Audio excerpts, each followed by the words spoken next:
We're all good? Everybody's quiet? Wow.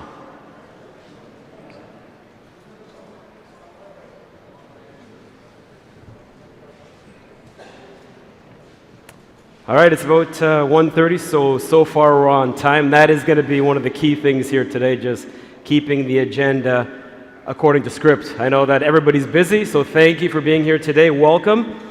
Stronger Together, Uniting Horse Racing for the Sustainable Future. I'm Jason Portuondo. I will be moderating the panel here today in what is truly a very important occasion and really unprecedented, as we have all four leaders of organizations that play critical roles in Ontario horse racing, and they're here today to discuss some of the important issues facing our industry. We're joined here today by the Independent Chair of Ontario Racing, John Hayes, the CEO of the Ontario Lottery and Gaming Corporation, Stephen Rigby, the CEO of the Alcohol and Gaming Commission of Ontario, Jean Major, and the CEO of Woodbine Entertainment, Jim Lawson. It truly is a pleasure for me to be here today, a chance to be a part of this festivities, because for over 30 years, I know I may not look it, but for over 30 years I've been involved in horse racing. Started on the harness side back in the mid to late 80s at Greenwood, grooming and jogging horses there. Then made the transition over to the thoroughbreds, and that was obviously a lot of fun. And even before that, in between that, a chance to dabble into quarter horses. So had a chance to be a part of all three breeds, so that is a cool experience. The quarter horses, thought about riding, the heart was willing, just not able. I couldn't do it. So those riders, I tell you what, it's not easy, but I was over at Pico before it became actually Ajax Downs. So 30 years of racing, another 20 plus in broadcasting, so this is the perfect mix for yours truly. And I look at this amazing sport, the passion involved that we all have, and of course the equine athletes, because without them none of this is possible. End of the day, it's not a job, it's a passion, right? No 9 to 5s, no weekends off, work nights, whatever the case may be. These horses need the care, and they get a lot of it, obviously. But it's a community, it's a business, and it touches so many lives throughout this province. So today we're going to hear from the panelists coming up shortly. We're going to ask some questions about important issues our industry is currently facing. Following that, we have some time to answer questions, but we should mention, unfortunately, we don't have the time to answer these questions live. So we've asked that people submit questions ahead of time from various organizations. We're going to do our best to answer at least one from each organization. If we don't answer your question, we ask that you submit them, and we will answer those for you at a later date. So you're probably wondering what exactly is going to take place here today. This is the first of many. Obviously, we want to have that open dialogue. Communication is very key. I know we're in the state now where you look at social media, there's so many ways to reach out to people, Instagram, Twitter, but it's nice just to do it the old-fashioned way, just sort of face-to-face and be in the same room, and we're lucky to have that here today. So the first main reason we're here, Woodbine Entertainment wants to make a conscious effort to improve communication with the horse people. There's obviously a lot of change happening right now. You look around the racetrack, you see the 5 cranes in the grounds, and change naturally brings out communication to the forefront. Woodbine Entertainment recognizes it needs to do a better job communicating, and this is a huge first step in demonstrating its commitment to exactly this. So we plan on holding more of these town halls, if you will, in the very near future. May not be the same panel, may not be the same audience, may not be the same venue. In fact, we look to have one of these in the near future at Woodbine Mohawk Park. Stay tuned for that. Now, the other reason why we're here today with these industry leaders joining us is that there's been, obviously, we know on the thoroughbred side in particular, the unfortunate incidents at Santa Anita in California that has really put racing under the microscope and has really put the industry behind the 8 ball, especially in the United States. So with that in mind, we thought what better time than right now as an industry to get together and talk about some of these important issues facing our industry. Some of them, yes, are very complex. So we thought it'd be a great opportunity to bring everybody together and just have your say. So this doesn't exactly mean that, we're all going to agree, whether it be the panelists, those of you in the audience, we're going to have differing opinions, right? And that's the beauty of the world. Everybody can have their say. Not always going to be copacetic. I get it. not always going to get along. We're not going to sing Kumbaya, but we're going to have fun and just get what we need to get hashed out here today. And with over the 30 years that's talked about involved in racing, period, we're all passionate about this sport, and the future is very important. And all of us here in this room today are going to play a key role in the future. As I look across the different faces, jurisdictions of horse racing in North America in the room here today, the one recent development that is very crucial is the sustainability of horse racing. And the future plans look pretty good with the long-term agreement that we get this funding from the provincial government. So first up, Mr. Rigby, OLG. Stephen, the question asked is that the Ontario government is providing up to $115 million to the industry every year for nearly 2 decades.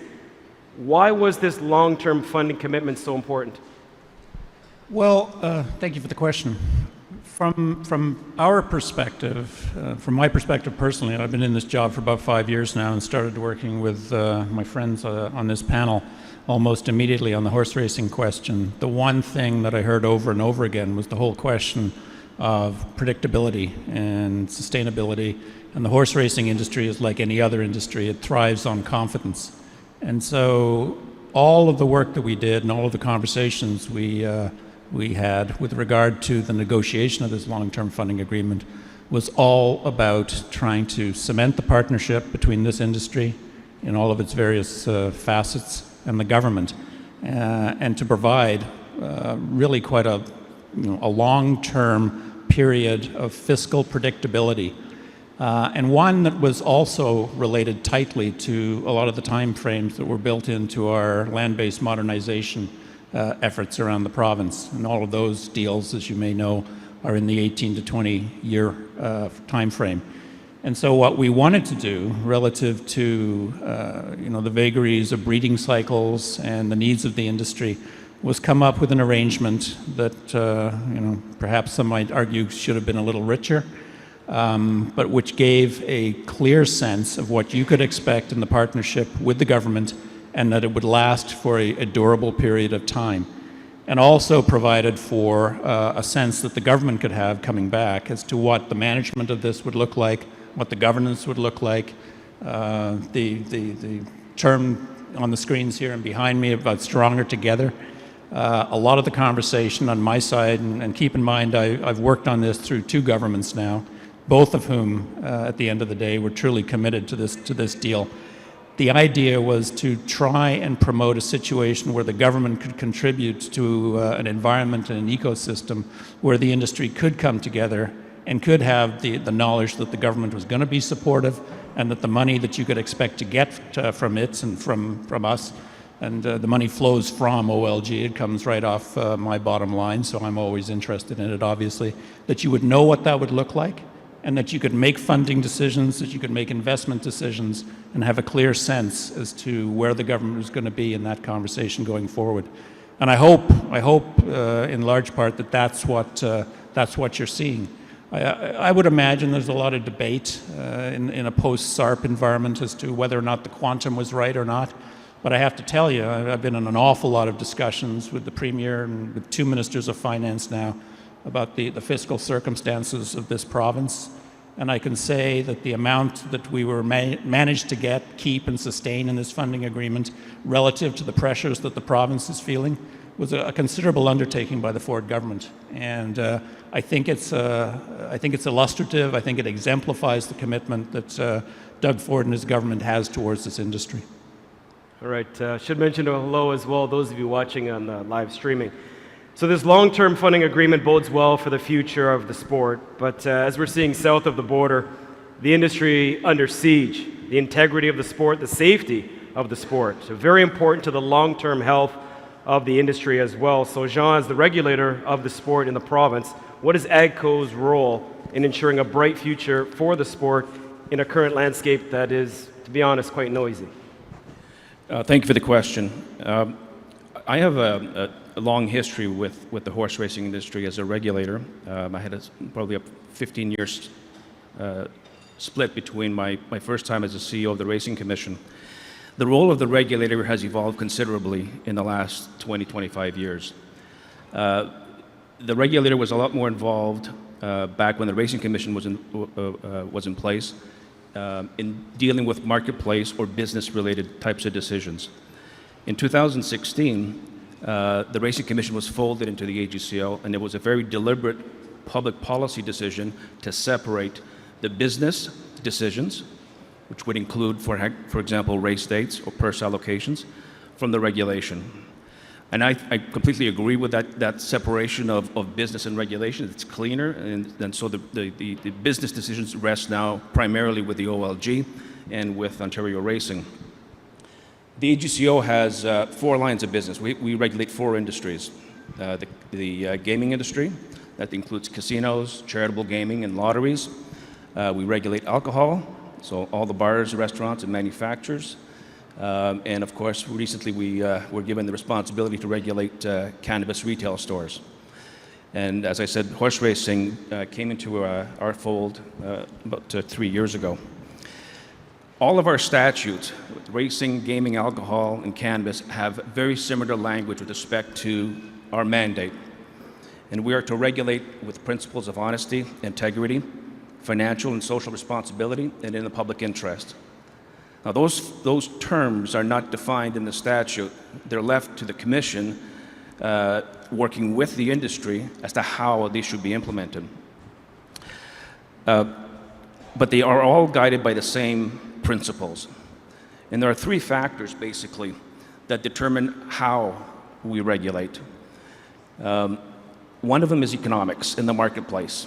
Regulators will ebb and flow with respect to the intensity of regulation based on how the industry is doing. It is not in the best interest of the government, it's certainly not in the best interest of the Commission, to regulate to the point where you're actually choking the industry you're supposed to regulate. So there's a question of balance. The other factor is the maturity of the sector. Horse racing has a long history. It's the oldest form of legalized gaming in Canada since 1898 or so. And whether or not that sector, and when I talk about maturity, is cohesive or it's divided. And the last one, in terms of our approach to regulation, is based on risks, and in particular, the compliance culture of the industry. It varies between the different industries that we have, and it fluctuates over time. These risks, these factors, evolve and change over time. I can tell you that the context in which I'm regulating horse racing today was different when I joined the Racing Commission over 20 years ago. The dynamics are very different. Assuming that the industry is aligned with the regulatory objectives, and I think at a very high level, I think we are, what becomes critical is the collaboration between the industry and the Commission in terms of establishing the rules and establishing the goals. So it is extremely important, and I've been beating this issue for so many years, in racing in particular, the need to have strong industry associations that represent all segments of the industry. The alternative is that we make policy, regulation, and rules in a vacuum that don't serve the best interest necessarily of all segments of the business. Not all industries are regulated, but you are. And there's a good reason for it, as it is for gaming and cannabis and alcohol. The first and primary reason is consumer protection, to protect the consumer, in your case, the betting public. The products that you have, the services that are provided, whether it's in gaming, alcohol, or cannabis, or racing, come with a certain social harm. And as a result, consumer protection is required in order to protect that aspect of the product that you have. The second one is when public safety or public confidence is critical to the survival of your business. And I'll talk about that in the context of some initiatives that we've have introduced and planning on introducing to maintain that public safety aspect of it and the public confidence that when bettors are betting on the sport, that they're being treated properly and fairly. And the last one, which is important as to why your industry is regulated, because it's a regulated business, you have certain rules and limits as to what you can do. In order for you to compete within that environment, it is absolutely essential that you play on a level playing field. So you have that competitive dynamics within a contained box. There was an old way of regulation, and I've been a regulator for well over 30 years. 30 years ago, a regulator for about 12 different types of industries was a command and control, top-down, very prescriptive approach to regulation, a checkbox approach to regulation. Most regulators in any industry have evolved to a much more collaborative, a lot more flexible approach to regulation. And it is as much a culture change as it is a change to legislation or rules. And it's a culture change not only for the regulator, but it's a change in culture for the people in the industry. There are three basic strategies on the change in approach to regulation. One is focusing on outcomes as opposed to being extremely prescriptive. Regulators in the gaming industry, for example, were extremely prescriptive in terms of telling operators how to run their business. We don't do that anymore. We focus more on outcomes. We don't want minors to be on the gaming floor. You should have procedures to detect and deter money laundering or other criminal activity and so on. Let the operators figure out how to do it, and the regulator tests against those particular standards. The second one is risk-based. The concept is not particularly difficult to understand. Its execution is extremely sophisticated. Focus your resources as a regulator to the ones that cause you problems. Now, I've been talking about this for quite some time, particularly in the liquor industry. We have 17,000 bars in Ontario, and I had 40 inspectors. There was no way that we could possibly police 17,000 establishments with 40 inspectors. And when I introduced the concept of risk-based licensing and risk-based enforcement or compliance, the industry was happy about that. It's wonderful because you're going to focus on my competitor, not me. And so for bars that were inspected at least once every 2 years, because that's about the extent to which we could inspect bars, given the resources that we have. Now we focus based on a risk assessment of every single establishment in the province. Some bars we won't see for 5, 10 years because they don't cause a problem. Others may see us 5 times a week. So you focus your resources on where the problems are. And it's had a tremendous success. The last one, and the reason I'm going to spend a bit of time talking about this one is because it'll give you some insight as to where we're coming from as a regulator and what we're trying to accomplish. Our goal as a regulator is not enforcement. That enforcement, the revocation of licenses, the issuance of monetary penalties, the suspension of licenses, is a strategy to a goal. As a regulator, our goal is to make sure that people are complying with the law.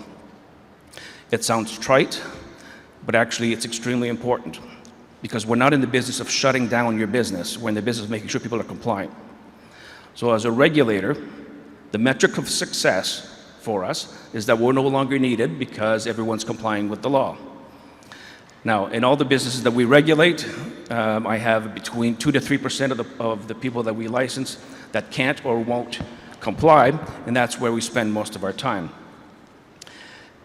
I will just end by saying that the phrase public interest is often used. And that's a guiding principle. In fact, it's part of the statutory mandate as to what we're intended to accomplish. It uses the phrase public interest. And I'm very often asked, what do you mean by what does that mean to you? Well, it's contextual. In the context of horse racing, it's really about balancing the interests of the betting public, the business, and by that I mean racetracks, horse people, and breeders, and the horse welfare. All of these things change over time. Your world is changing, our world is changing at an amazing clip. If the regulation doesn't keep up or change with it, regulation will either become, at best, an obstruction, at worst, redundant or obsolete.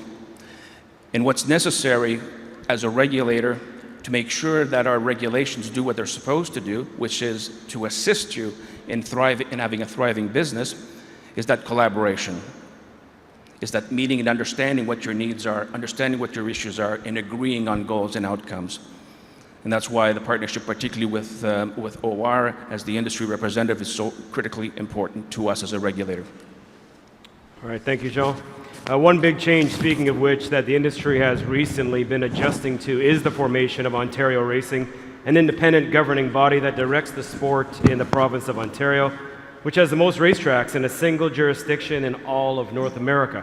So John, Ontario Racing was formed just a couple of years ago. How have the last 18 months been? And for the benefit of the room, how about you just sort of expound on OR's mandate and how it operates? Thanks, Jason. 2 years ago, my hair was jet black. No, just kidding. But Ontario Racing was formed at the request of the Ontario government. The government at that time, we'd just gone through SARP, or the cancellation of SARP, and they wanted one cohesive voice representing the industry in liaison with the government. So consequently, Ontario Racing was formed, and at that time, we signed an initial funding agreement with the government. It's interesting, the signatories to that funding agreement, in addition to Ontario Racing and the government, were Ontario Lottery and Gaming, Woodbine Entertainment, and a group called Ontario Racing Management. And just to clarify, Ontario Racing Management is a wholly owned subsidiary of Woodbine Entertainment. However, all direction, action, etc. for Ontario Racing is dictated by the board of Ontario Racing. Ontario Racing has a number of committees. We have an executive committee, a horse improvement program committees representing quarter horse, standardbred, and thoroughbred.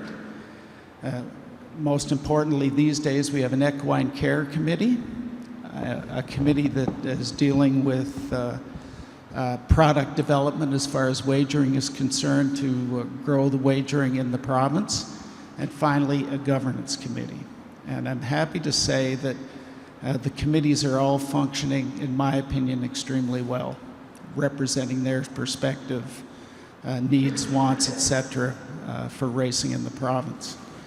I'm also happy to say that as of our members meeting last June, all board members, current board members, have been elected by their prospective associations and stakeholders, either elected or appointed. We still have one position open on the board for a thoroughbred breeder representative, and hopefully we'll get that resolved soon. The goal of Ontario Racing is self-determination for the industry, and at the same time, sustainability for the industry in the long run. Our objectives: promote horse racing in the province, to basically, increase wagering, to educate the public on the benefits of Ontario horse racing to the at-large population. We've also taken under our wing administration and allocation of funds associated with the last funding agreement, and added responsibility for equine care in the province. So how have we done? We got a new amended agreement signed with the government that, by the way, there was more enhanced funds for the horse improvement program over what we had in the past. Our committees, as I mentioned earlier, are fully functioning. We prepared a short-term and a long-range plan that's now posted on our website for anyone who would like to see it. And we now have in place a fully operating group on Ontario Racing Management that's serving the needs of Ontario Racing. And finally, we've started a promotion campaign in conjunction with the OLG, where many of you have seen the advertising on television. I think currently with OLG also we're rolling out a Betty coupon voucher system at each racetrack. And we've just undertaken a initiative to increase horse ownership in the province. So all in all, it's been a busy 18 months. I think we are making progress and we are being heard. I'd like to personally thank Ontario Lottery and Gaming for all the help they've provided over the last 2 years. Catherine Curry and I meet them on a weekly basis. There's numerous other committees involved with increasing wagering, etc., but it's been a great partnership. We appreciate their help. I'd also like to thank Woodbine Entertainment, who's not only provided funding for Ontario racing, but at the same time provided expertise to a group of employees, about half of which had never worked in racing before. I'd also really appreciate the help we've received from the provincial government to get us to some sustainability in the future. There's a 19-year program in place, and it's up to us now to grow wagering, fund the business as we move into the future. Thanks. Thank you, John. OLG, Adco, and Ontario Racing all have had significant impacts on the industry and racetrack operators. But as the largest racetrack operator in the country, Woodbine Entertainment is in that unique position of being a racetrack operator, but also another organization which provides leadership to the entire industry. So Jim, what exactly is Woodbine Entertainment's mandate, and why does it play a leadership role within the industry? Thanks, Jason. First of all, I hope all of you appreciate, and I want to thank our panel members today. I live with these guys, and I'll comment on John in a second, but it is a unique opportunity. Any of you can catch me wandering around the backstretch or at the trackside bar at Mohawk, but this is a nice opportunity to hear from these gentlemen. I think, you know, when I heard John speak about compliance, when I stepped in as chairman of Woodbine in 2012, I had the unique challenge of stepping into Woodbine in 2012, which was about 3 months after they announced the cancellation. The government, announced the cancellation of the Slots at Racetrack program. And there was a lot of reorganization that had to be done, and a lot of dealing with the AGCO. And you know, to be completely transparent about it, a lot had to do with leadership in the industry, governance at Woodbine, and I will remember to this day, and John's words come back to remind me. He said, Jim, fix this from a governance standpoint, fix this from a board standpoint, a mandate. He said, I don't want any surprises. If you fix it and you fix it the way we want it, you will not hear from me. I want you to comply with the laws. I want you to run it like an independent organization. And John and I still talk, but we don't talk like we used to daily back in 2012 and 2013. And so what has changed really is not only with the advent of the funding agreement, but Woodbine at that time, I think the whole world changed for all of us, not just for Woodbine Entertainment, but for everyone involved in this industry. We had to take a hard look at how we were doing things, who was going to lead the industry. You're going to hear a fair amount about the economics of the industry and how we were going to survive. One of the important things to appreciate is that Woodbine has a nonprofit mandate. We get certainly at government at times, and with MPPs and other jurisdictions, they portray Woodbine as a for-profit organization. Well, we're not a for-profit organization. We have a nonprofit mandate. We don't have any shareholders, and it's very different than sometimes the way Woodbine is portrayed. We are a corporation that is taxable, so we're for-profit for tax reasons, and that technically really only had to do with the fact that when the Slots at Racetrack program went away, we started to derive our income from property income, so we had to change our tax status for deductibility reasons. So that's a little, probably too much information, but I think that's an important mandate for everyone to appreciate, that we have a nonprofit mandate which is solely to support horse racing. Consistent with that, we have a board that I believe, and I will represent to you, and it'll come out in some of my answers today in terms of the agenda here today, that we have a board that understands that mandate. I get a lot of questions from time to time. Why are you doing this? Why are you doing that? And I can tell you from a board and governance standpoint, the board really understands that the mandate is horse racing, and I'll address that more. It's also a board that in conjunction with AGCO, that we have worked to bring different skill sets on the board. We have world-class people in marketing. Someone like Christine McGee is not just a Canadian name, she is a world-class person in marketing. We have Bob Azis, who's world-class real estate development. We have legal. Clay Horner is one of the top M&A lawyers, not just in this country, but in the world. Michelle DeManuel, again, a top person in HR, government relations. We have a very, very strong group, and those are, when I say they're mandated, they're not necessarily mandated, but they're very consistent with having board members that match the skill set that we need to run this corporation. In addition to that, and you're all wondering, well, what about horse racing? Well, we have a lot of horse racing people too. John Fielding is one of the leading thoroughbred breeders in North America, and I don't have to, there's a number of standardbred people here too, and John is certainly every year one of the leading owners on the standardbred side. Ben Hutzel, totally committed on the thoroughbred side, large horse ownership. Doug Millard, again, year after year, major investment in the standardbred industry. Clay Horner family, been in the standardbred business.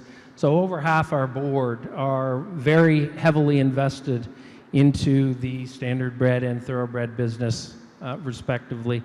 So it's a board that changed dramatically in 2012, 2013, and it changed in conjunction with my discussions with the AGCO about how this board needed to be run, what skill sets needed to be there, and we do have a board that I can tell you, not only do they bring that different skill sets, but I will tell you very importantly, they understand the mandate of Woodbine Entertainment, which is to support horse racing, and that's what it's all about. As far as the leadership, Jason, it is a difficult role. We have the burden and luxury of carrying the horse racing industry in so many ways, and it's difficult. It's somewhat of as I said to Stephen when we were talking earlier, it's very much a zero-sum game. A lot of the revenue, 90 to 95% of the revenue in this industry comes from Woodbine Entertainment through our wagering and through our gaming relationships. And so we need to take a leadership role. We've taken up that mantle. We work very closely with Ontario Racing.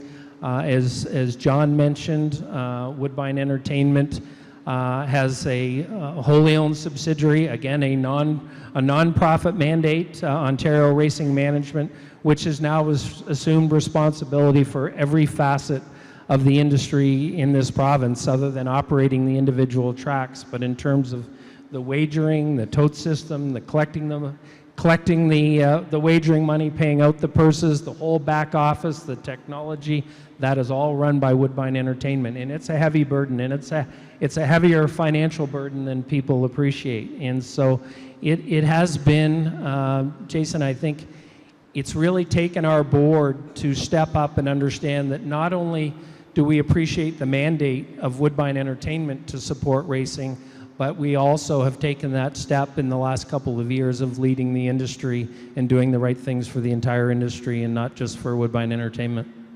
All right, thank you, Jim. In the last couple of months, two major Canadian newspapers publishing editorials questioning the safety of our sport.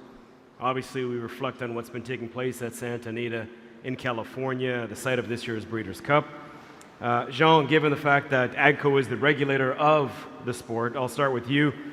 How would you answer the question if somebody asked you, is horse racing safe in Ontario?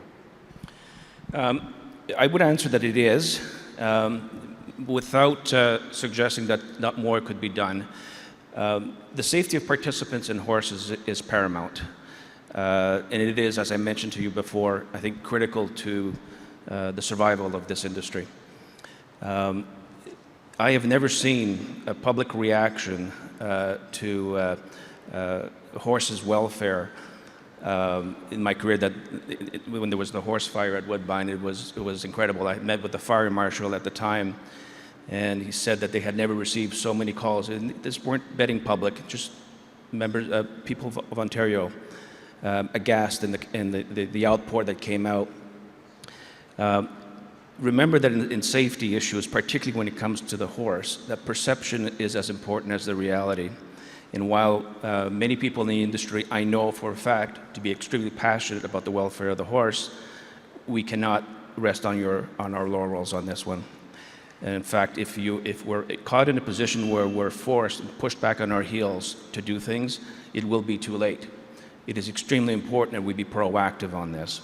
We have been working with the industry in introducing rules that are related to both the safety of participants, riders or jockeys, and the horse, whether it's the pre-race examinations, the temperature standards, the revised claiming rules, the concussion protocol, the equine medication and awareness program, training and education, which is a big part in which we're working with Equine Guelph to increase the level of education of participants.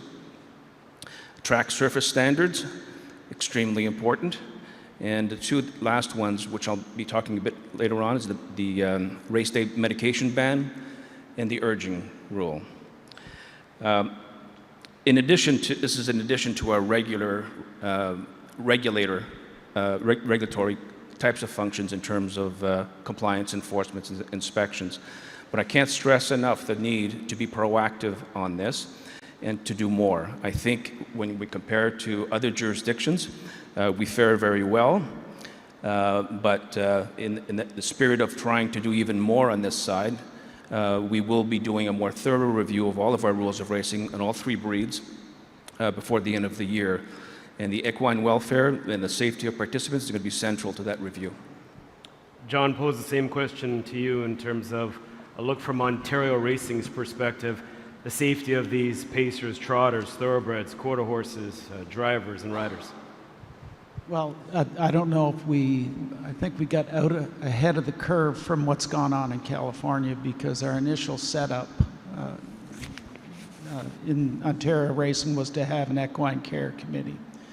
In the last couple of months, we've financially helped out Long Run and the Ontario Standardbred Adoption Society with funds, but we're also working very closely with Equine Guelph and Dr. Cook to select a couple of research, maybe 2, maybe 3 research papers that will deal with illness in the racehorse and racetrack injuries in the racehorse, to see if there's something there that we can glean to take into the future as far as maintaining the utmost care and safety for both the horse, driver, and jockey in the race. So I think it's a pretty active committee, and just stay tuned for some announcements on where we're going to take the research.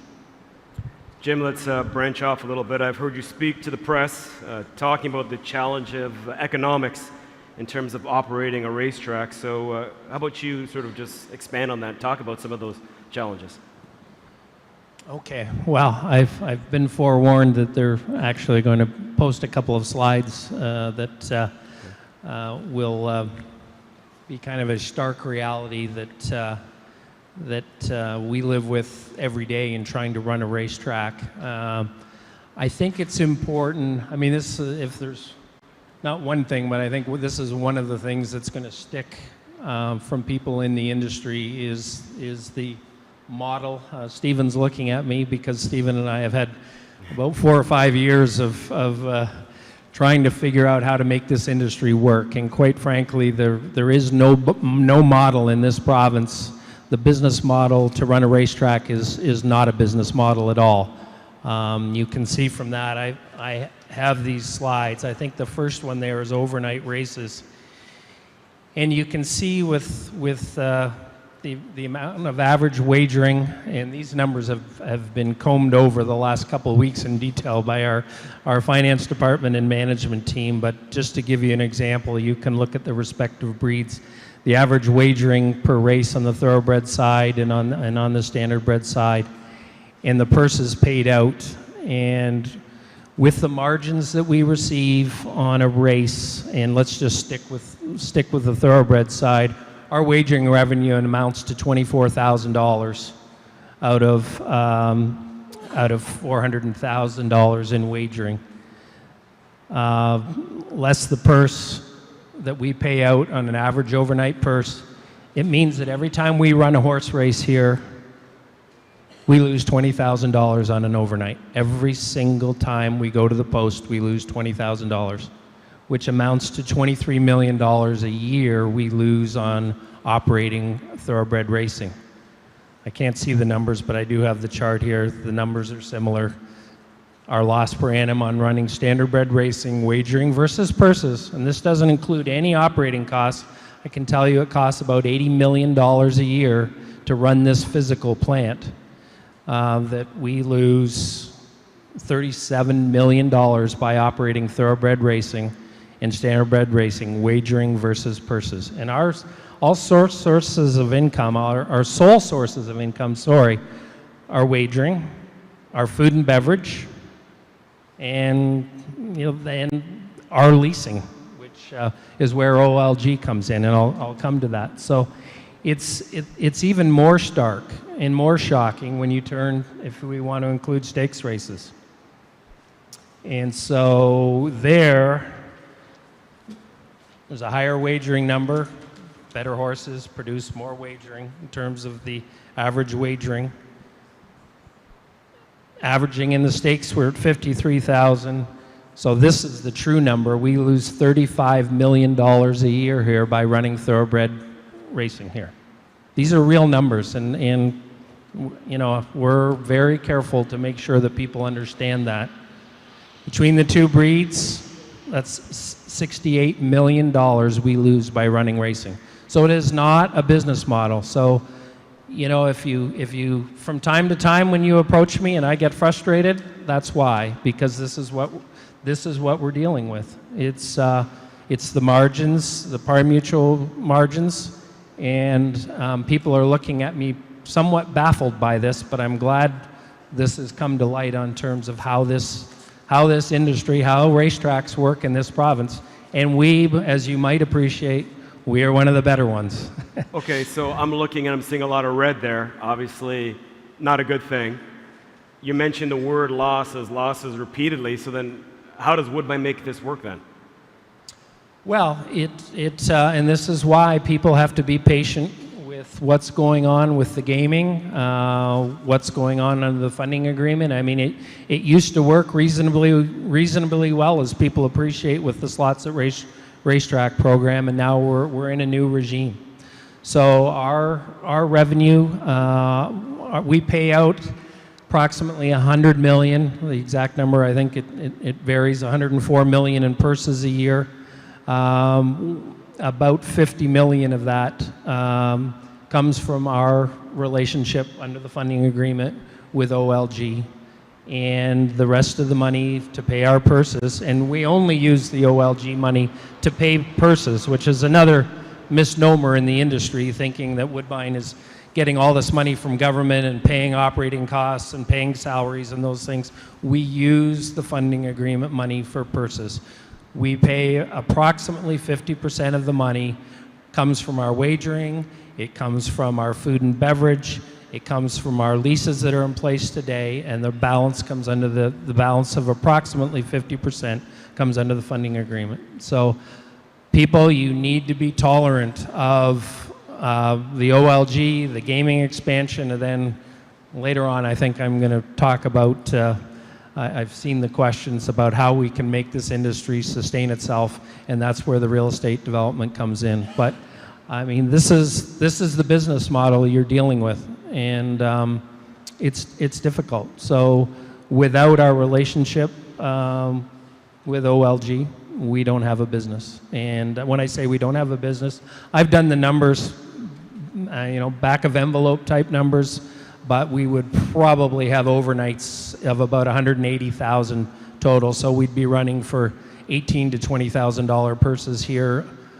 races a day, an average overnight, which is what actually you see in a lot of U.S. tracks is $18,000 to $20,000 overnights, and that's about what this industry could sustain without our gaming relationships, which Woodbine certainly has the luxury in this industry, hence why we're a leader in this industry in this province, of having the good fortune of having this property situate where it is and the gaming relationships that we do.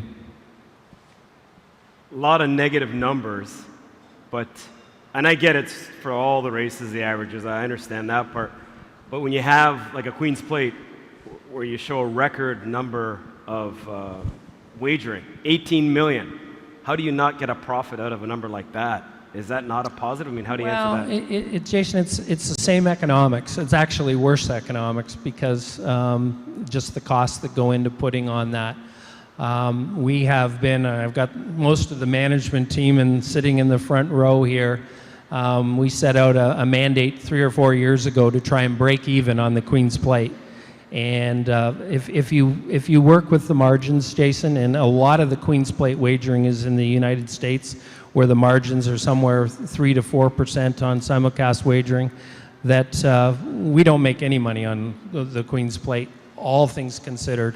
And if you really want to say all things considered, that doesn't include payment of purses. So this year, I'm proud to say, and I've announced it to our board and actually got a big hand at our board when I said we broke even on the Queen's Plate this year for the first time in years, the footnote being that's not accounting for the $2 million in purses we pay out that day. So we broke even on the Queen's Plate this year on the wagering versus our operating costs. But if you included the $2 million in purses, we lost $2 million on the day. And that's that's as best as we've ever done. And we've done everything to raise revenue for that day, raise sponsorship. Our team has done a great job. Cut costs and raise revenue, and break even is what we did on the Queen's Plate this year, and we're very proud to break even on that basis. John, Jim just touched on when you get wagering numbers from the other side of the 49th, not as critical, obviously, when you get it right here in your own backyard. So wagering from a home team perspective up 14%, maybe just discuss how important that is.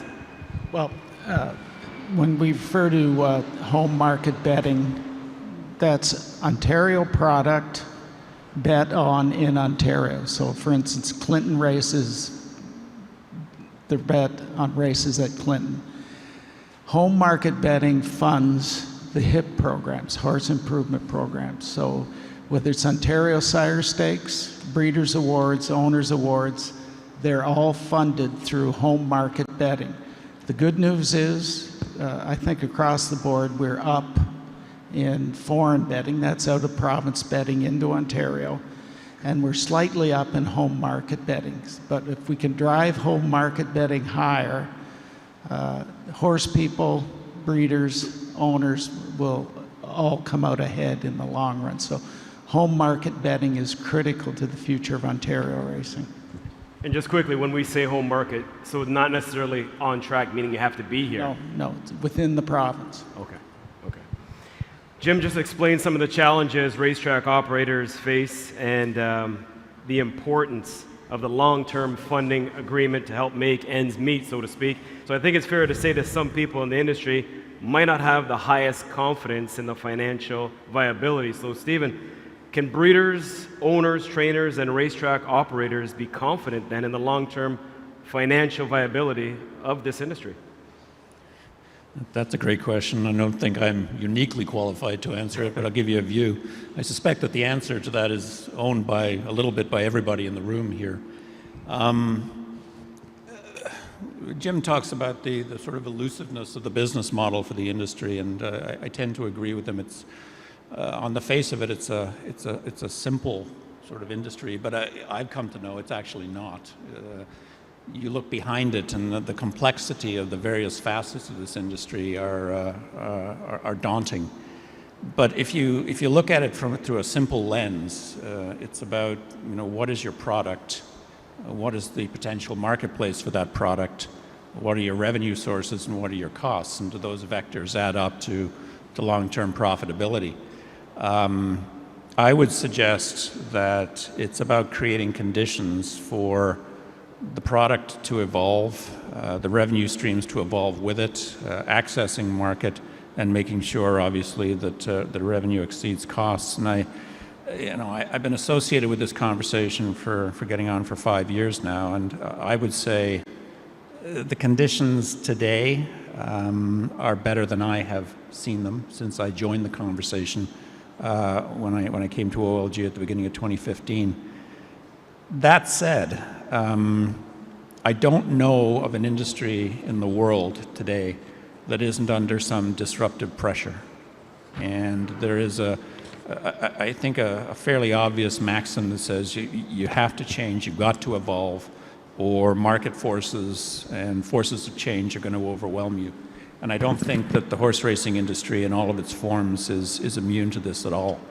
And so I think when I look at Jim and listen to the pressures that Woodbine's under, and my friends here to my right, the contributions that they make, I think you have to look to questions of, is the industry going to grow, or is it going to change in size and shape? I think that is an open question.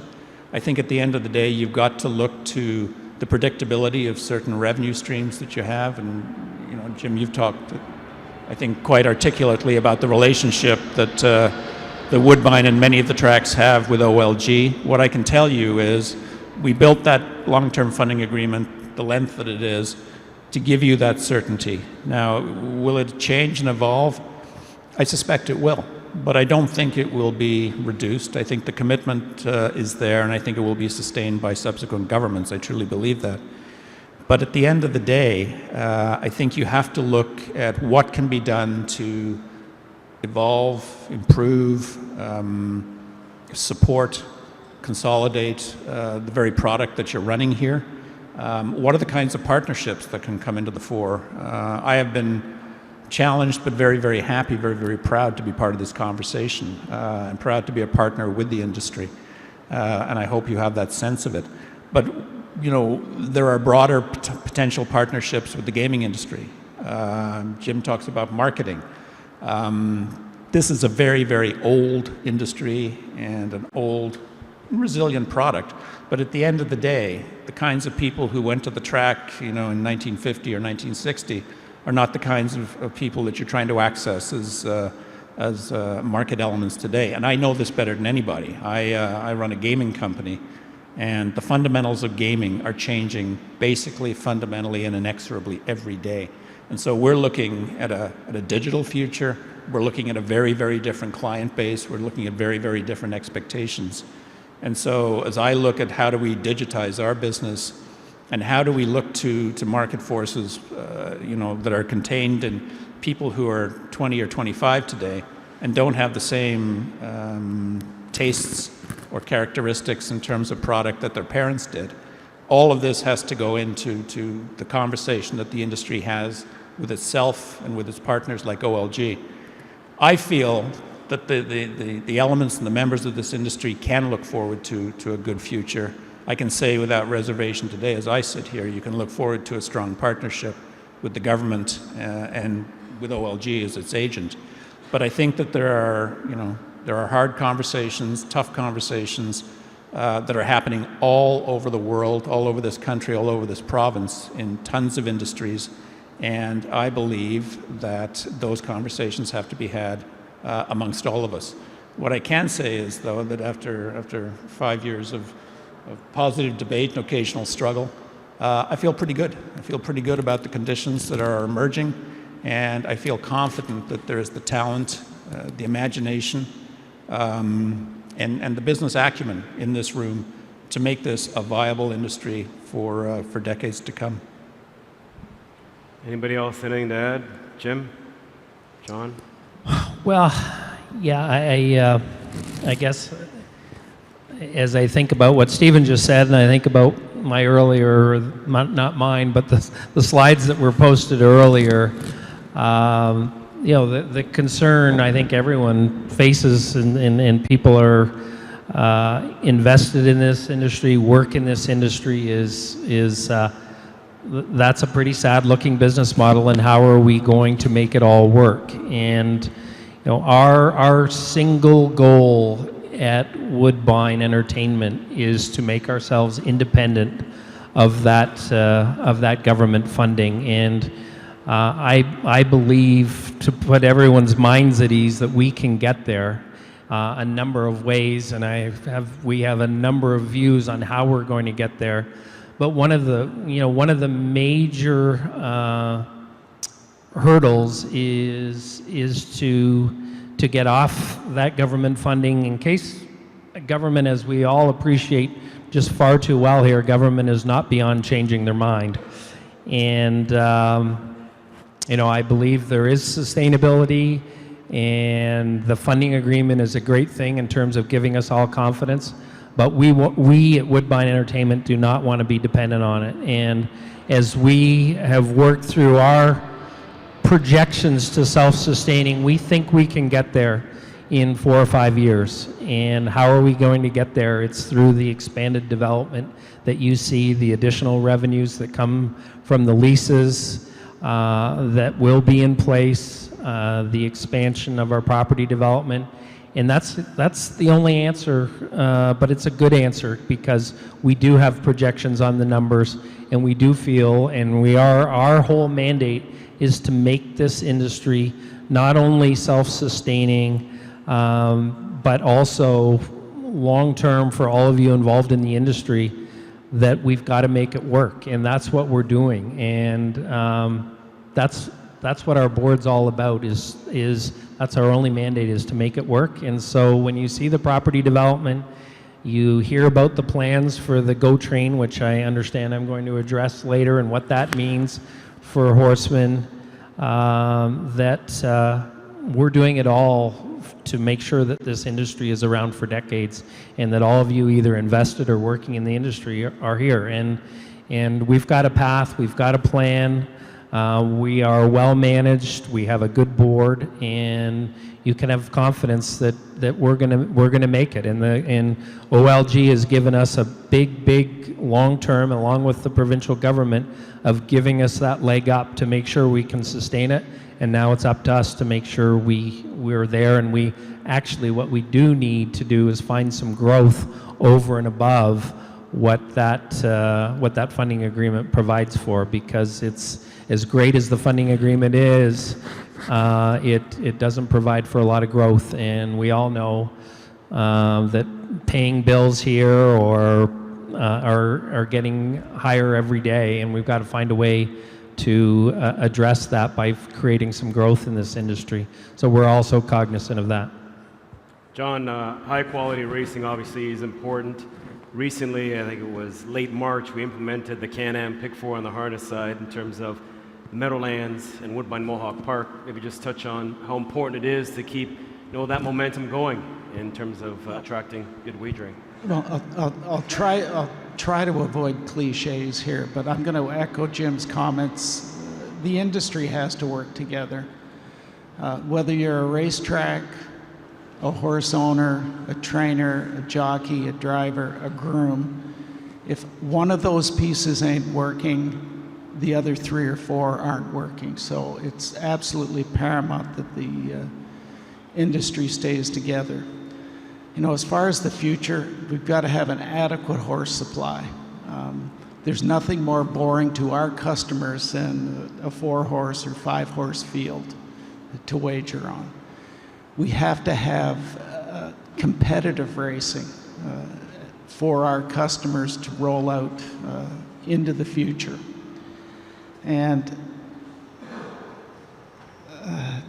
just say work together. If we want to be self-sustaining, if we want to have self-determination over our future, every piece of or every leg on that stool's got to be there, or we'll fall apart. So my 2 cents is we got to work together, folks, and let the industry take care of itself. And number 1, do not forget who our customer is, and that's the betting public.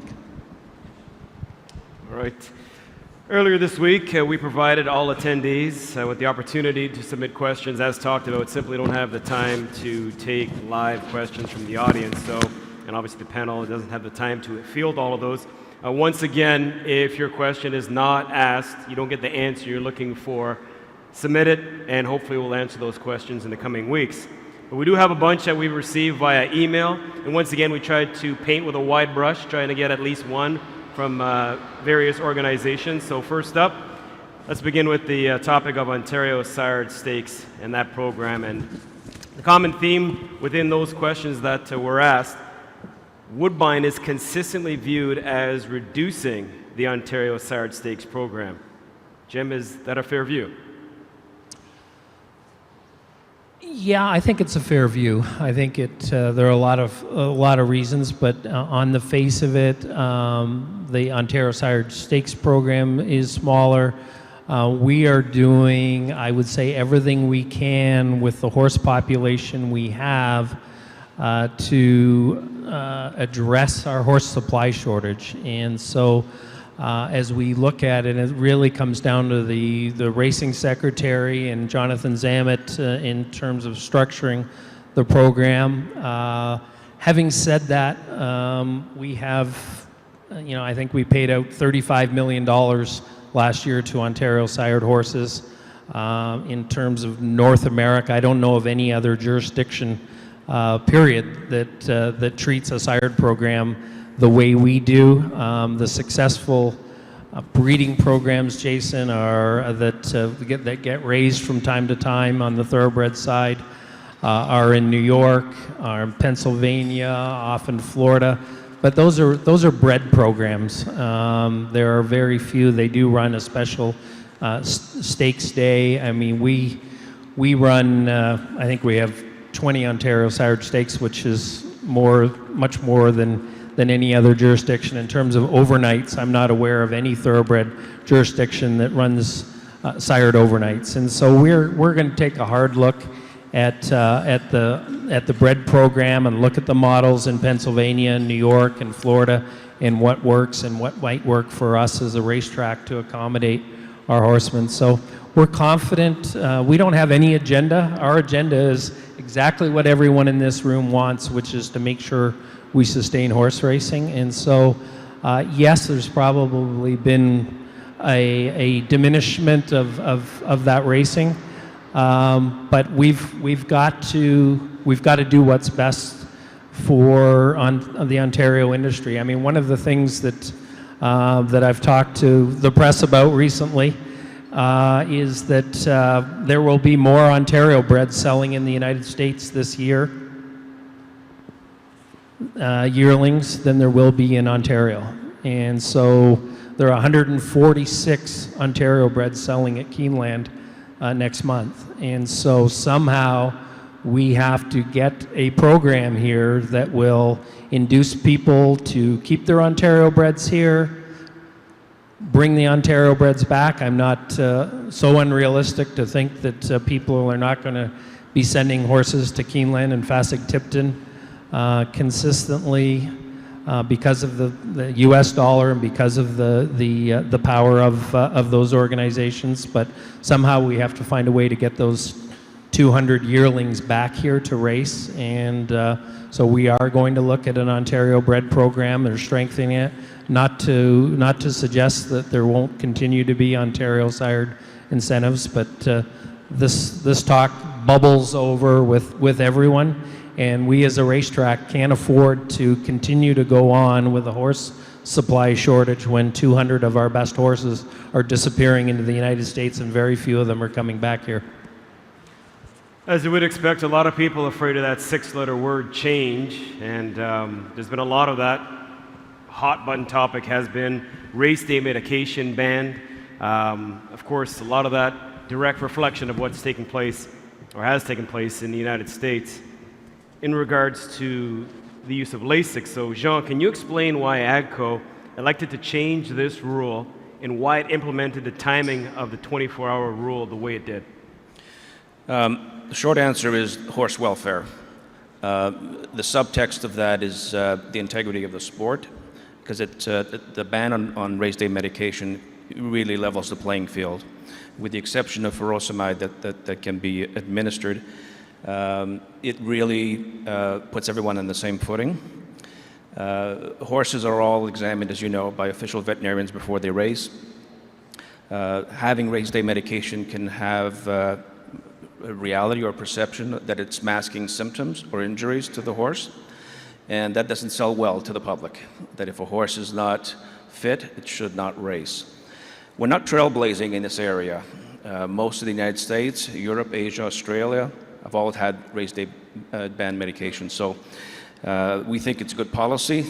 So far, it's been fairly well received by most of the industry, and we're going to continue to monitor it. The Canadian Parimutuel Agency, which is the federal agency that manages the drug control program, we work very closely with them and working on some more changes with respect to a variety of rule changes. And I met with Jim not too long ago on clenbuterol and potential changes on making on that side. So this is not the be-all and end-all, but it is an important step with respect to the control of medication in racing. Jim, what about Woodbine's view on Lasix? On Lasix? Well,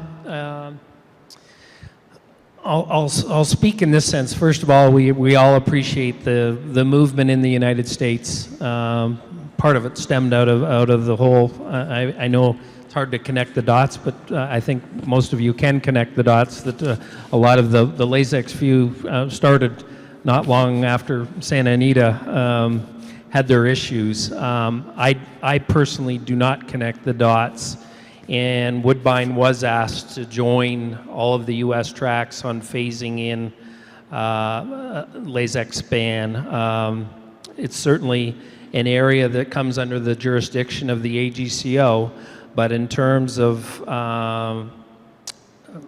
the day that they called me to say, will you join us to ban Lasix over time? And I said, absolutely not. I said, we'll go on our own if that's what you're going to do.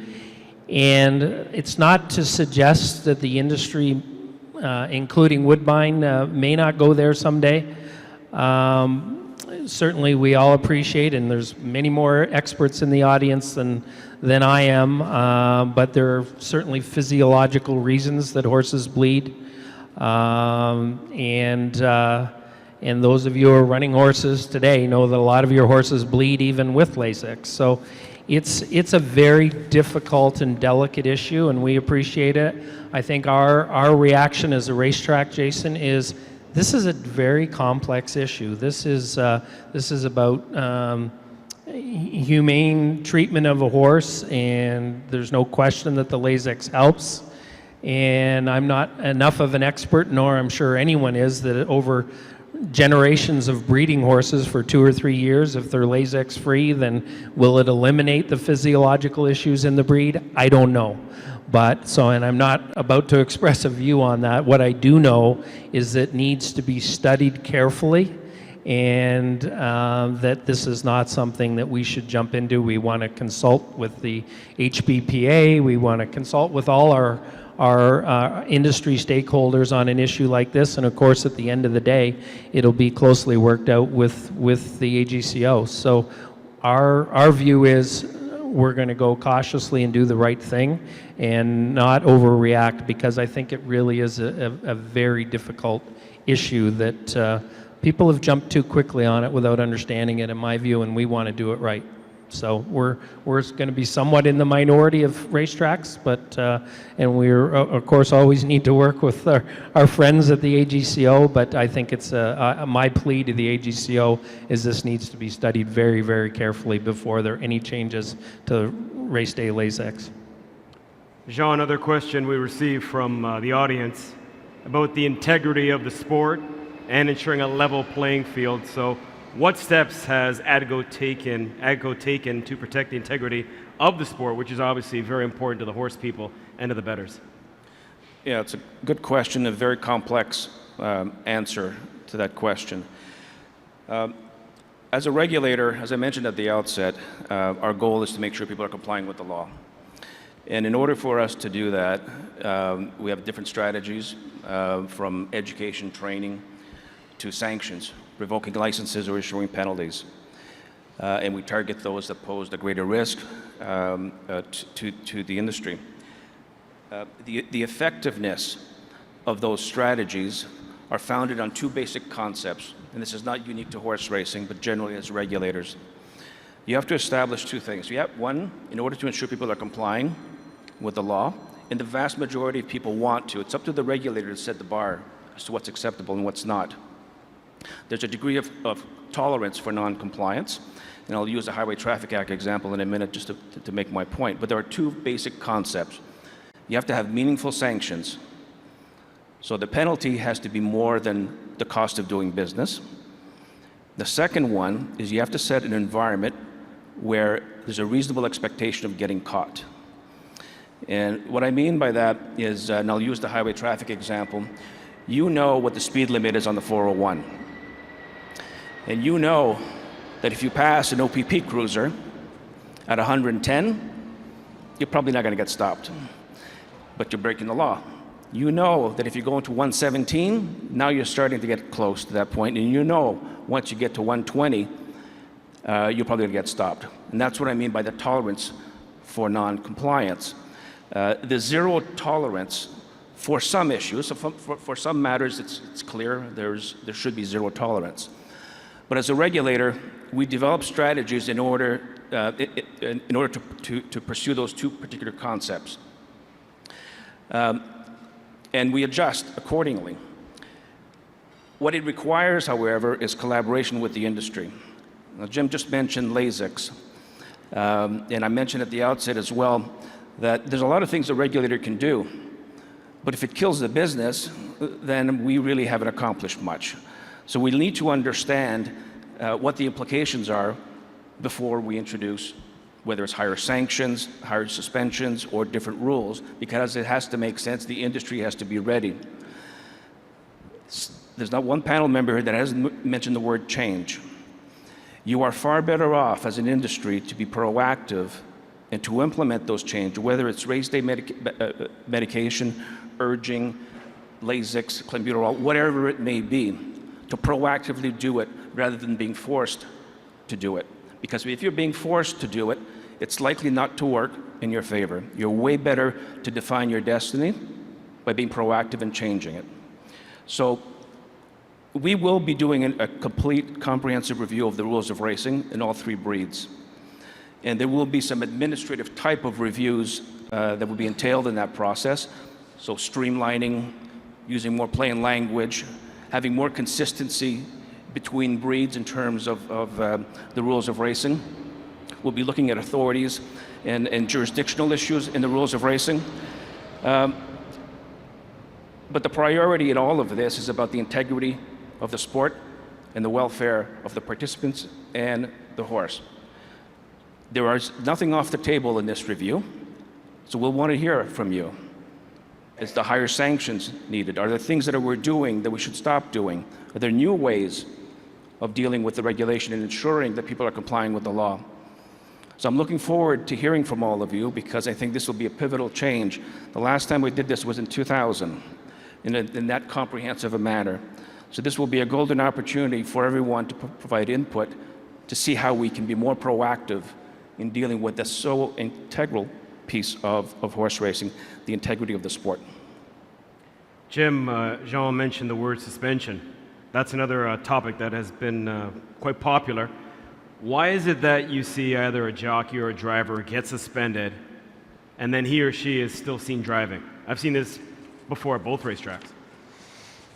Well, it's certainly part of the fair administrative process, and you know, just for everyone's understanding, because I have had to have regular discussions on this. I think what the process is that there's been a horse racing appeal panel set up, and to give people a fair hearing regarding the infraction or violation, and that's just due process. I mean, where Jason, that Woodbine comes into conflict, and we certainly feel the pressure, is when a driver, jockey, whoever trainer, other is granted a stay until their hearing, and it puts us under undue pressure because there are definitely individuals that we don't want being on our racetrack, racing on our racetracks. From a reputational standpoint, we have a brand to protect internationally and nationally, but we are trying to grow our racing with a brand of integrity. And so when there are people who have clearly violated rules or are of such a character that we don't want them on the track, it's a problem for us. So we have submitted through council to the AGCO, hopefully means to streamline the process, expedite the process, so that people who have had serious violations or have serious misconduct for other reasons, that they're not racing on our racetrack. The only thing open to us today, and we will not hesitate to use it, have shown a willingness to use it, which we don't like to do actually, but we will use it, is trespass to property. And it's not really the proper means, but it's our legal means in order to keep people off our property when we feel our brand of racing at Woodbine will be hurt by those people participating. So it's an issue for us, and we're completely sympathetic with other horsemen who see major violators being continued to drive or race or train or whatever on our tracks, and it hurts us too. So we're working with the AGCO, but we're also doing what we can. We'll work harder at seeing what we can do contractually in terms of codes of conduct and making people adhere to codes of conduct here. And if it may give us some more direct contractual route on codes of conduct. So this is very much a part of what we're looking at. I will say that I'm a big believer that we need to just change the culture in this industry. There's certainly, at least from where I sit, there's a mentality that if you can get away with it, you must be okay. And that's got to change. I mean, it's got to change not just in horse racing, it's got to change in every sport. And we've seen it in so many sports in the world. We can think of the Olympics and the Russian scandal. But if you really have to change grassroots culture that it's not okay to cheat. And we need to work on that as an industry because it's everyone. We're only hurting ourselves as an industry if we tolerate it and have that mentality that if you can get away with it, then it's probably okay. And it doesn't work. I mean, using Jean's speeding analogy, well, it's at some point you've got to change the culture. So it's not okay to do 120. It's something much less than that, and you have to change the mindset in horse racing and in sports. And we're only hurting ourselves by not having a grassroots change of how we look at things. Jean, recently the new implementation of the urging rule. That subject continues to evolve from being able to hit one-handed to then having to keep your hands in the handholds to now taking it a step further to this urging process. What was the thought behind this? Was it safety of the animals? Was it public perception? Maybe a mix of the two? It's actually probably all three things. Certainly the welfare of the horse, okay. The safety of the participant, whether it's the jockey or the driver, and more importantly, and I think in my opinion the Achilles heel to this industry, is the public perception. And I'm not talking about your regular betting public. I'm talking about new people coming to the track. And I don't know how many times you've heard it, and I know this is very normalized in this industry, in North America at least. But if we're not proactive on this front, and for those of you that were here 20-some years ago when the industry went on strike, when we introduced a rule to ban whipping, not one of my better days, but we did ban whipping, and the industry went on strike for 2 days. I have to tell you, I was on the side of the angels in all the media interviews around the world saying, you want to be in a position to have to defend why it's important? Yes, there are some safety elements to it, there's no question. and yet the competitive aspect is certainly there. This particular idea actually, and I will give the credit to both COSA and to Woodbine, came from them in asking that it be implemented for Mohawk. And I immediately jumped into it because I firmly believe that it's the right thing to do. Right now, we're only talking about the standardbred. It was implemented for Mohawk and it being rolled out for the rest of the tracks, the standardbred tracks. And we've only had initial discussions with the HBPA, and we'll be meeting with the quarter horse folks as well to encourage them to come up with a similar kind of change. And again, I can't stress enough this concept of balance about the variety of interests. But this is one, more so than the race day medication ban, that you really have to put your mind to. And Jim talks about culture change. This is a big one. I felt that some 20-odd years ago, and I'm actually extremely encouraged by the reaction so far. I know we have a lot of appeals that we're going to be working through, but that's part of the cultural change. But we're determined to continue to do it for all breeds. No, you mentioned that eventually all of Ontario will adapt to that situation. It'd be kind of nice if it was North America so that drivers wouldn't have to realize, okay, what racetrack am I at and how do I have to drive? I can hit two-handed, whatever the case may be. So, okay, we'll see what happens with that in the future. What about on the thoroughbred side? Anything in terms of that? Yeah, listen, I think the reality on the thoroughbred side is that change is coming. John mentioned change, and you know our view right now as a racetrack is let's be proactive. Let's not wait either for the U.S. tracks to take a position or for the regulator to take a position and mandate what we need to do. We need to be proactive and do what's right for us, and I then work cooperatively with the AGCO, work cooperatively with the HBPA, work cooperatively with the jockeys. And I'm hoping and expecting, subject to cooperation and working it out with Jean, that in fact that this fall we will do a 6 to 8 week trial where there will be nothing but underhand urging on the thoroughbred side.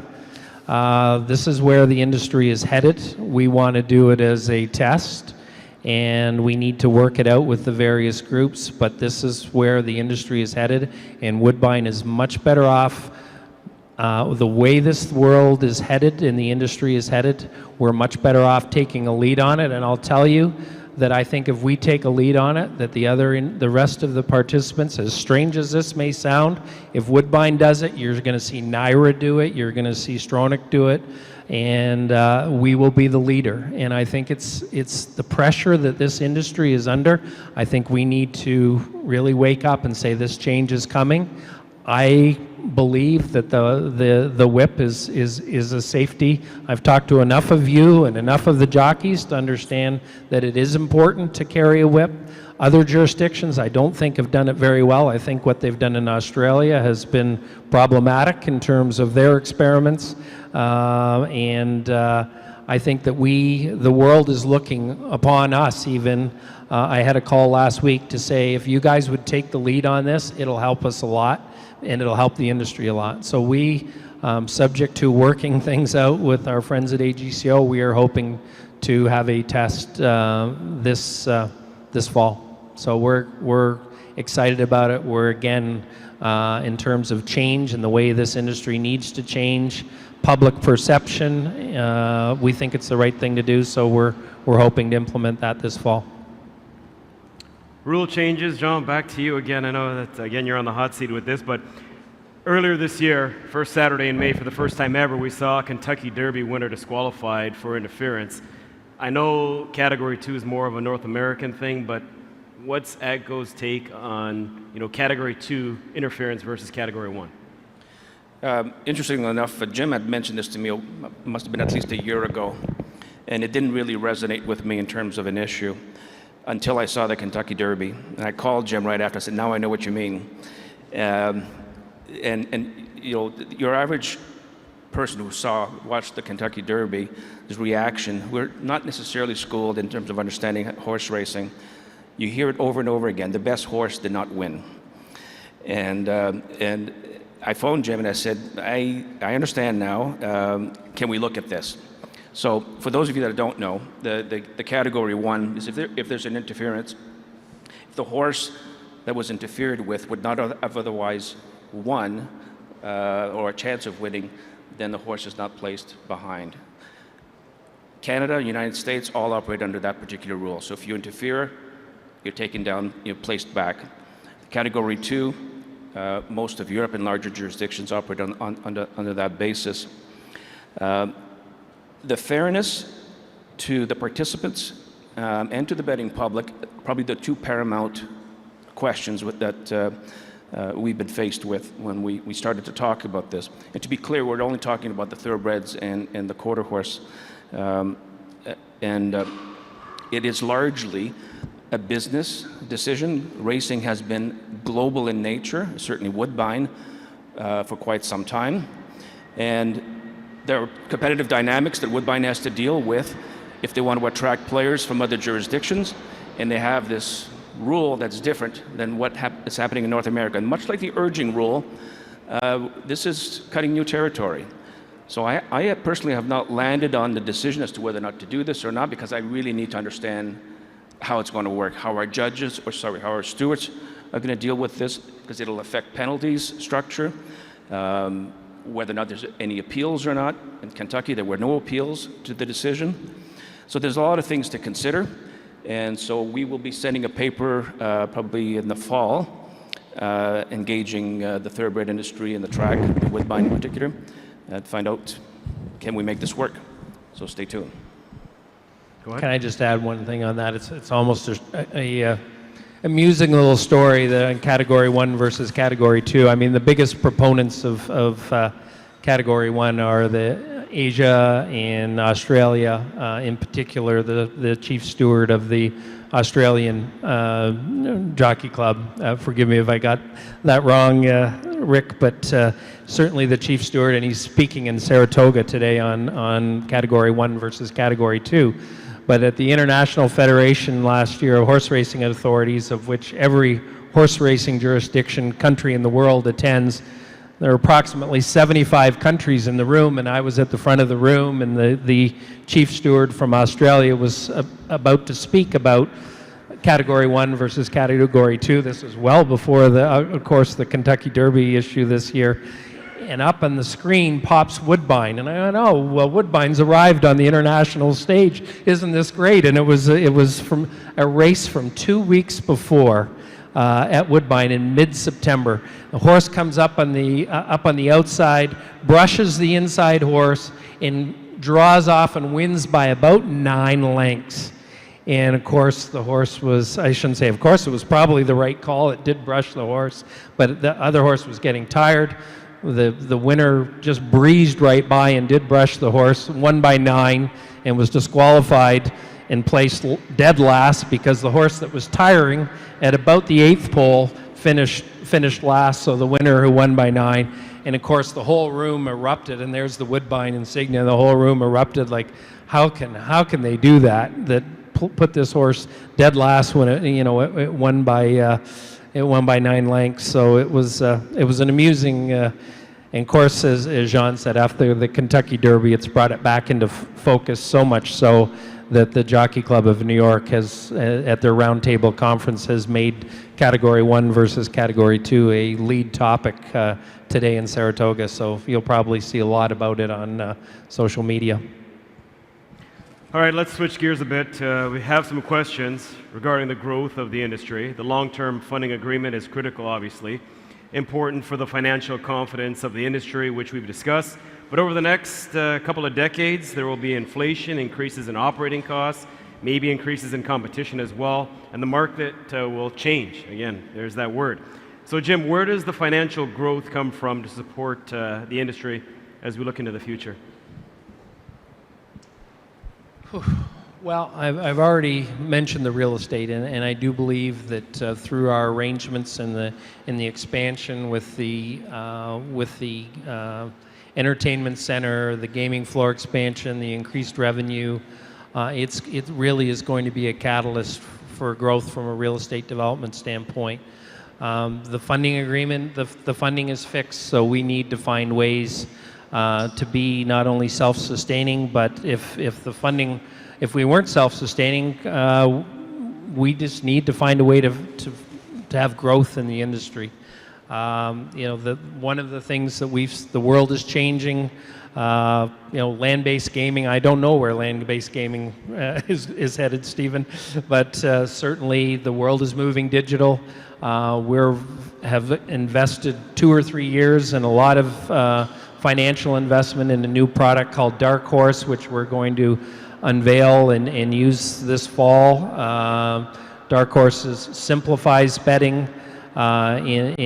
Puts the average person, the average wager on a level playing field with others using artificial intelligence. So, I mean, that we're hoping, and the licensing of that product is something that, the type of thing, are we putting all our marbles on Dark Horse? No, but it's something that we feel from a demographic standpoint and the need to expand pari-mutuel wagering and the appeal of pari-mutuel wagering, that technology will and can do that with a new generation of wagers. As I say the words pari-mutuel wagering, I can't help but think of fixed odds wagering. You all bring people to the racetrack for the first time, and they bet a horse and it's 5-1, and they say, how much will I get back? And you say, well, if it wins, you're going to get $12 back. You'll get your $2, and then the horse ends up at 3-5, and your newbie comes to you and says, "Wow, I got 70 cents." Say, "Well, that's pari-mutuel wagering," and then you have to go and explain it to them. So there's no question, at least in my mind, that we have to think about fixed odds wagering and where that's headed, because that's what the new generation is looking at. I mean, there's so much wagering on the internet and fixed odds in football wagering that we have to look at that. But that's a regulatory matter.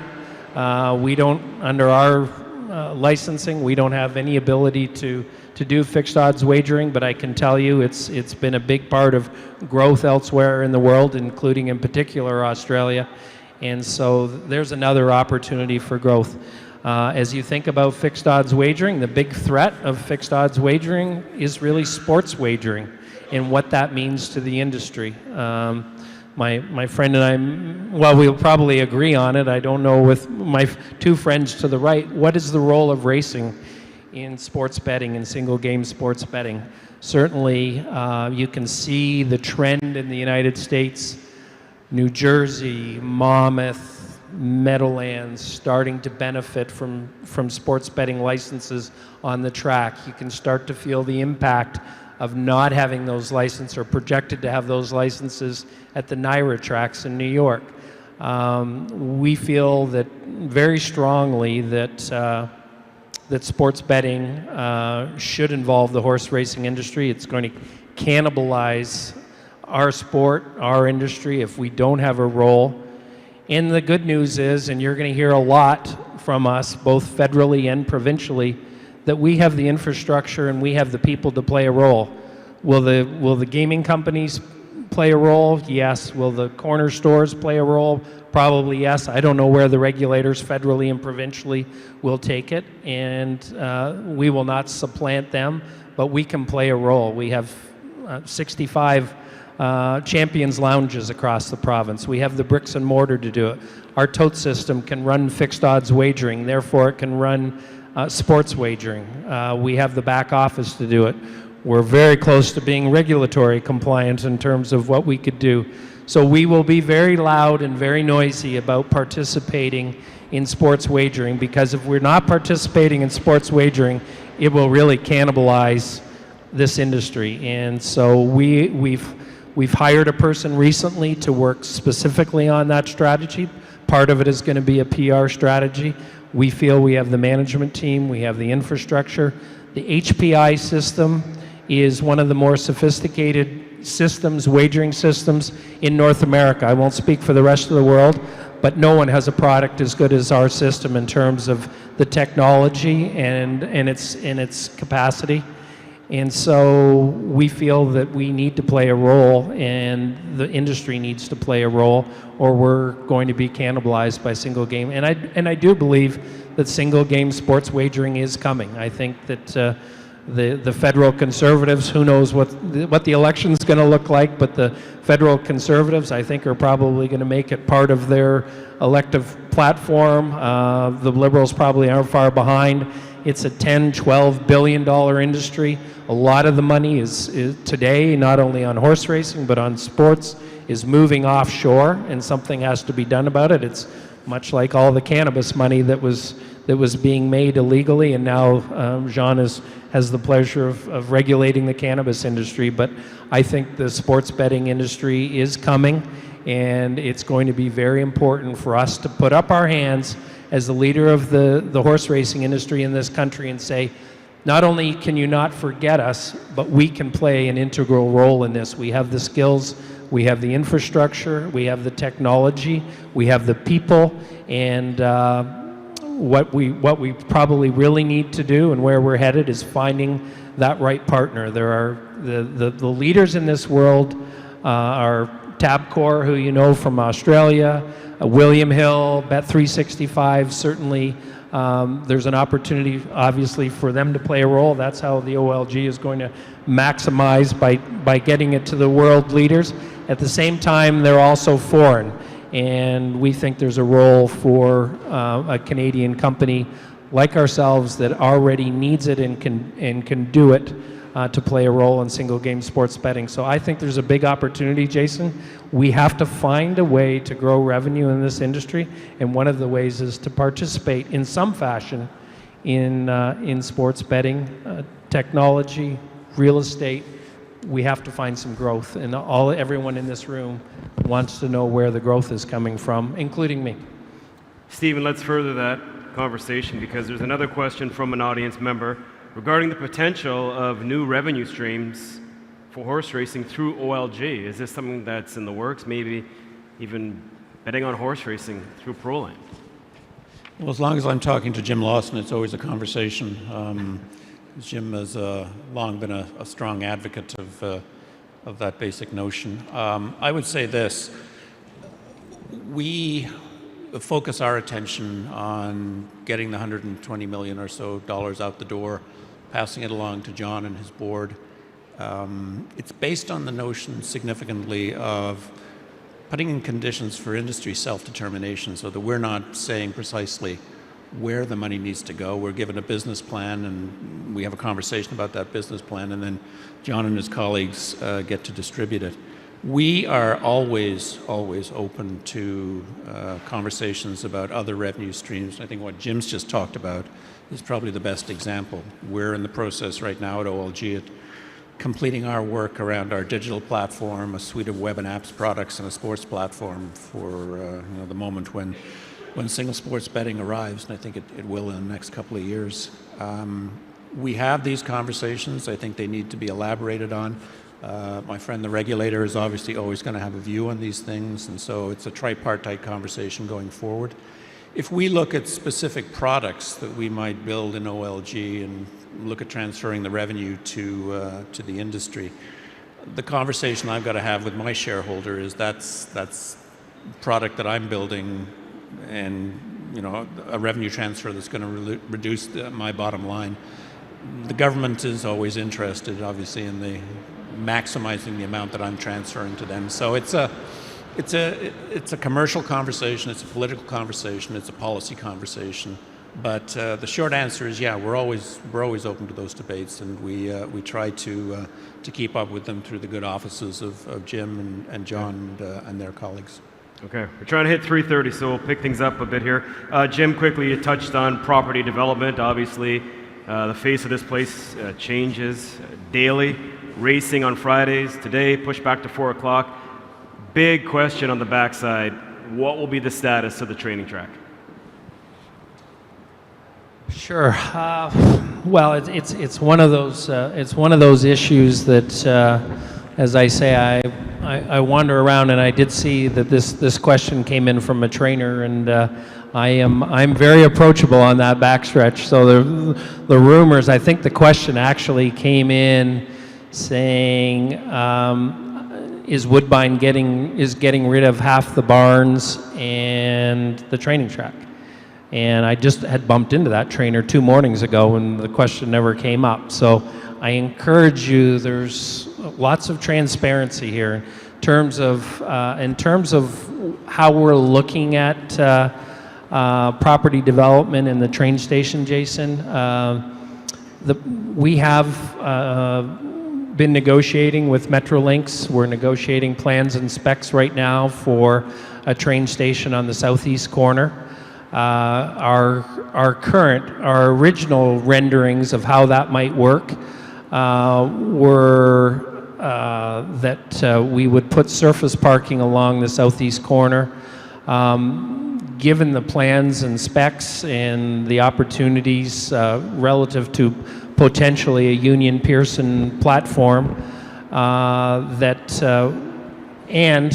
subsequently negotiations, our discussions were with Metrolinx, but the additional discussions occur with the Ministry of Economic Development and what that looks like in terms of zoning in the province. So zoning in the province may require that we need to put, if we're going to get a train station, we need to put zoning in the southeast corner of this property. And I'll hearken back to something I said earlier, and this is all being taped, so I'll say it now. If we need to go that route, we will replace the training track. Our plan right now, we've done the work. We would very much expect to maintain the sand ring, to maintain Baker's Acres, and so if there is a need, and it would, again, I stress, it would be for everyone's benefit if we had density mixed-use zoning on the southeast corner of this property, we would replace, not eliminate, the training track. Currently, just to show you the level of work we've done, it would mean potentially 3 barns, which we, given our capacity of approximately 2,400 horses, we could eliminate 3 barns and run the same race program that we have. We have capacity for more. So our plan is, right now, our plan does not call for the elimination of the movement of the training track. If things change from and it's a government negotiation, if things change relative to the zoning of that southeast corner, then we would replace the training track and move it to the southwest corner. So rest assured, your training track's not going away, although it may be moved, and it would probably be a better training track. So I just, these speculation and rumors get going, and it's like, where does this come from? Like, we are steadfastly committed to horse racing here, and we have one of the big attractions we have here, if we can get some of those horses back from the United States, is we have the best training facilities in North America, and we want to maintain them because that's what we're all about. So I hope that sets people's minds at ease, but we've done a lot of work on it, and right now we have no plans to move it, but if it needs to be moved, don't worry, we will not have disruption, we will move it. 3 more questions left before we wrap. John, next one for you, Ontario Racing. We talk about trying to attract new bettors, obviously that's important, but what about the men and women that fuel the industry, attracting new owners, and what is OR doing to try and make this happen? I'll just begin this way. I spent my entire working career in consumer product companies.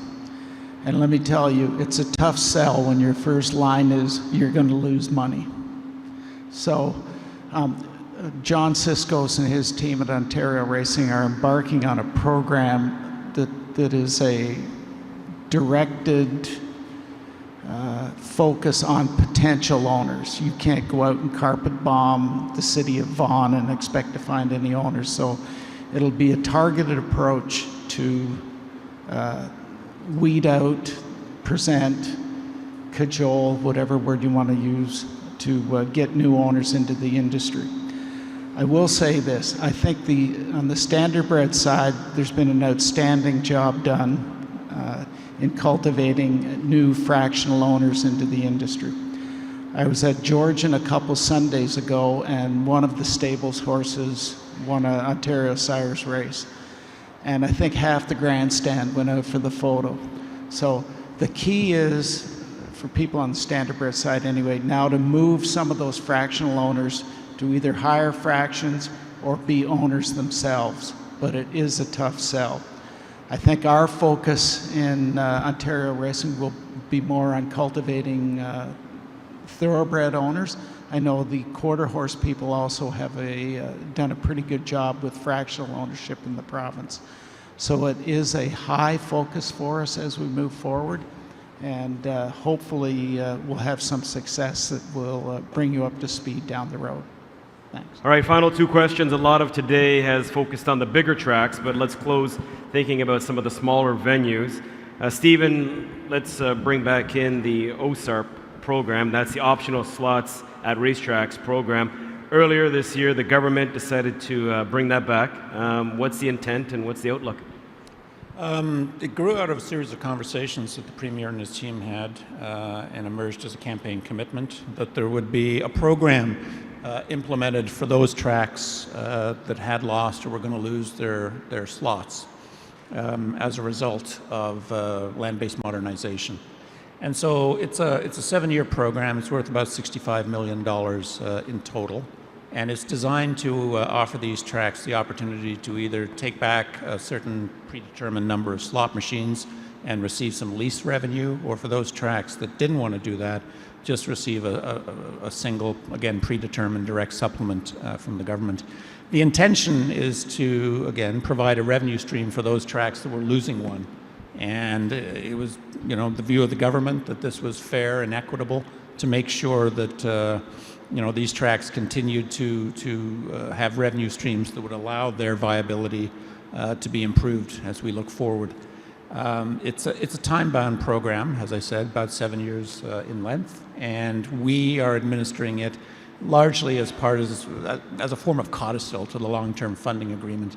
I think over time, as we look at where this program is going to go and how it might evolve, I think one of the questions the government will want to consider is whether or not it becomes essentially just a part of the long-term funding agreement proper, and that it becomes a part of that basic notion that the transfers as part of the LTFA are designed to allow a certain self-determination on the part of the industry as to where funds go and where they're best placed to generate the best viability potential and the best revenue potential as well. John, you get the final question. And every year there's moving, shifting going on. We know Grand River's racing right now, Georgian Downs, Flamborough, and London Fair Western Fair taking a bit of a break. The future of the smaller tracks, Hanover's, Clinton's, whatever the case may be, somebody's asking a very important question. Does OR envision eliminating any of these racetracks? The next important date for Ontario racing is the end of March 2021, at which time the current flow of funds within the industry stops and the new Ontario racing rollout begins. At that time, we've got to take a hard look at what the wagering trends are, what the horse supply is, can we provide competitive fields as we move forward, and what are the track plans for those individual racetracks. So they'll all go into the hopper, and at that point we'll make a decision that is the best interest of racing in the province. So key date, March 2021 for those decisions to be made and rolled out. Thank you for that. Well, we're pretty much on time. It's 3:18. We finished a little early, actually. I want to thank everybody for coming out here today. I know a lot of you probably didn't get all the questions you wanted answered, may not even have heard your question. Some may feel like they're not even any further ahead, but this is huge. So can you guys give each other a round of applause just for showing up here today? Appreciate it. feel good about this because regardless of what the relationship is, communication is key. And as talked about, we'll have more of these along the way. Big thanks to Jim and Steve and John for being here today.